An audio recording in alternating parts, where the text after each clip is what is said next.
In this example, we're going to cover pivot tables. For this example, I have the IMBD dataset. This is the dataset from the website that has a list of all the movies, actors, critic reviews, country, etc. If you want to know anything about a movie, IMBD is where you would go. So we are going to use this as our data set. This is a very large data set. If I go all the way down, see I have over 5,000 entries here. And let's see, how many columns do we have all the way to column R? I did go in and clean out the data a tiny little bit. We had a couple rows that were pretty empty, and so I went ahead and removed those. And you can see I have a filter on to help me navigate that. Clean data is really important when you're working with any sort of query, lookup, dashboard, and pivot table, because if your data is not consistent and clean, then the program's not going to do what it needs to do. So first, let's look at some examples of some data that I already have, pivot tables that I've already created, and then we'll make one from scratch.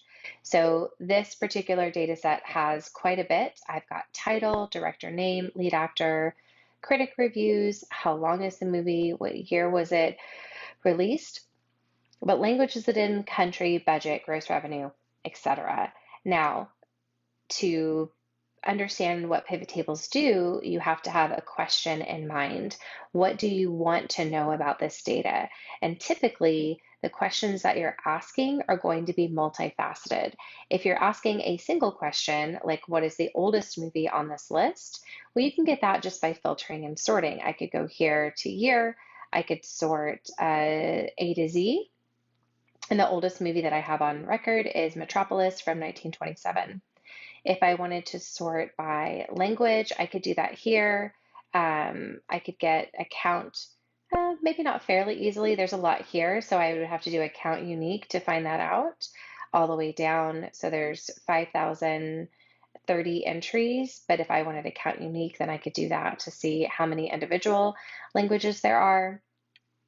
So typically when we're talking about pivot tables, you're asking more than one question.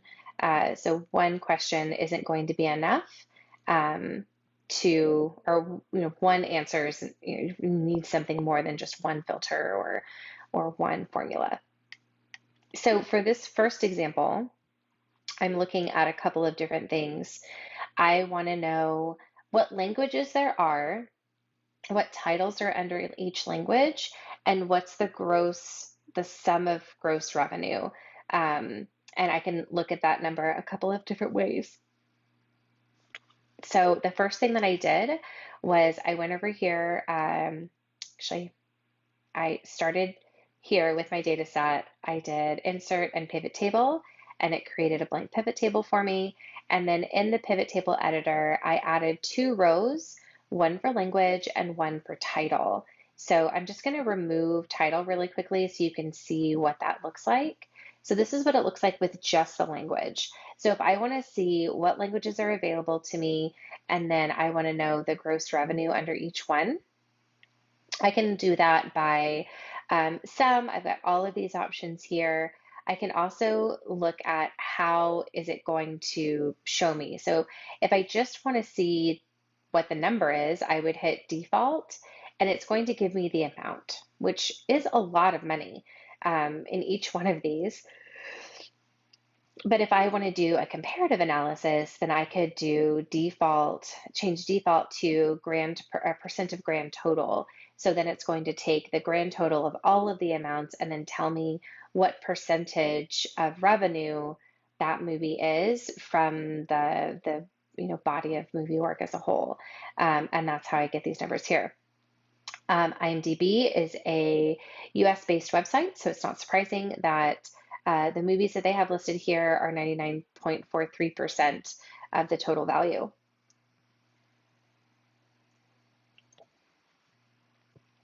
This is not an exhaustive list of all the movies ever in existence. It is a pretty good list, but it is not exhaustive. But a couple different ways. So you could do percent of column, percent of row wouldn't work because it's going to go across the row. There's no other data there. If I do that one, it's going to give me an error.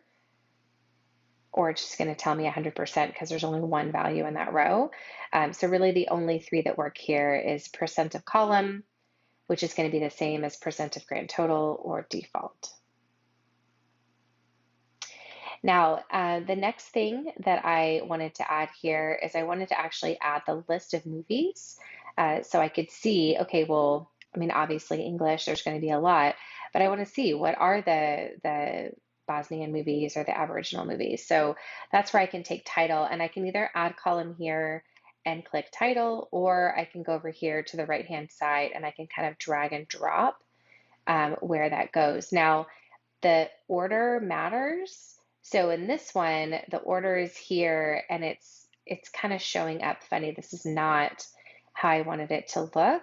It's actually giving me a count. So instead, I'm going to take that title and I'm going to put it underneath language.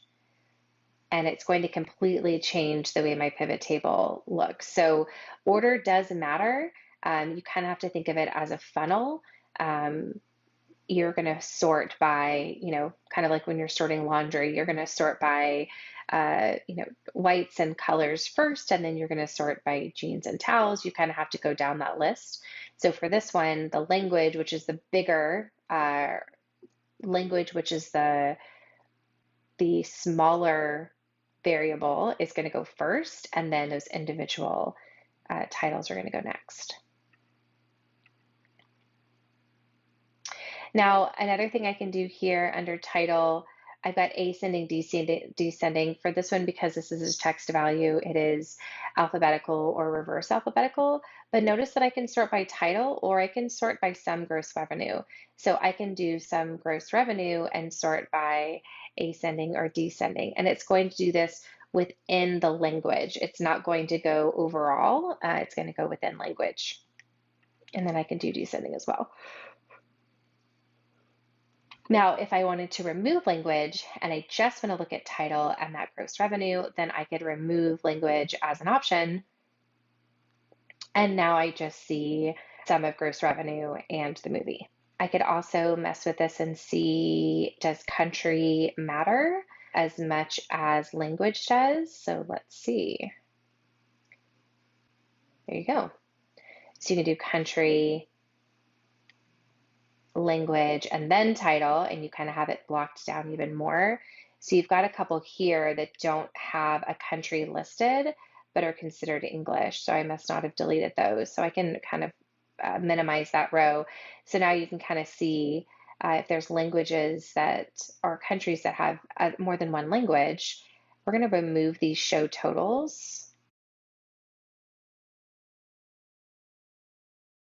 There we go. And we're going to go back to sorting by title. I'm going to leave the title totals on there because I want to see the number of titles per. So let's go to a country like Brazil that has more than one language. So they've got English and their English total, Portuguese and their Portuguese total. Now, if I want to look at a specific country and not have to scroll through everything, I can go over here to filters. And I can add a filter based off of, I accidentally hit score there. So we're going to add, and I'm going to do country. And instead of showing all names, I'm going to clear, and I'm only going to show Canada. And now I can see all of my different languages inside this one country. So I've got 1, 2, 3, 4 languages and then one language that wasn't listed. So again, that clean data is important. I've got my English total and then my sum of gross revenue here. Now for titles, if I wanted to go back and decide I would rather have a count of title, I could go to values and add, and I could do title and do count A, and I could remove the title here. And now I can see this answers my question a little bit more clearly. I want to know what country, what languages were available, what was the revenue for each of those languages, and how many titles make up that revenue. So this would give me an example. So I had to kind of remove some of my pivots and add some to get me the data that I was looking for. Here's another example of a pivot table. For this one, I wanted to look at lead actor, the titles, and their revenue. So under rows, I added lead actor and then title. So again, I knew there was going to be multiple titles under lead actor, but each title only has one lead actor. So I started with lead actor first and then moved to title. So if it is somebody that has more than one title, those titles will stack. Adam Baldwin is a good example here. There's 4 underneath there. Right now I have show titles listed. So it'll show me the total of the revenue for those titles. If I remove that, it gives me a little bit cleaner of a look. And then if I wanted to see, so right here I've got Adam Sandler. If I wanted to see his name repeated, I could hit repeat row labels and it'll show Adam Sandler all the way down. Again, it just depends on what kind of look you want. Now, from this data, I could ask additional questions to further add content to my list. So let's say I only wanted to look at foreign movies. So right now I'm only looking at US movies. So let's do the opposite.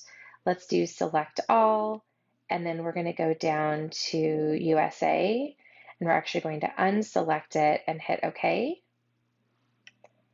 And now it's only going to show me the revenue for movies listed in other countries. So I get a little bit different of a list here. So one thing that I learned about pivot tables is rows and columns don't mean the same thing here as they do in my data set. So when I think about my data set and I think about rows, I think about what's going up and down, and columns, I think about what's going across. In a pivot table, your rows and your columns, think about where do you want the data headers to live? Do you want the data headers to live as across the top, so in rows, or do you want them to be in columns and they're kind of reversed? So when you think about populating those data headers, that's what values is for. So in this one, I've got my rows are my lead actor and my title. That's what these rows are filled up with. And then I have my values, which is what we typically think of our columns.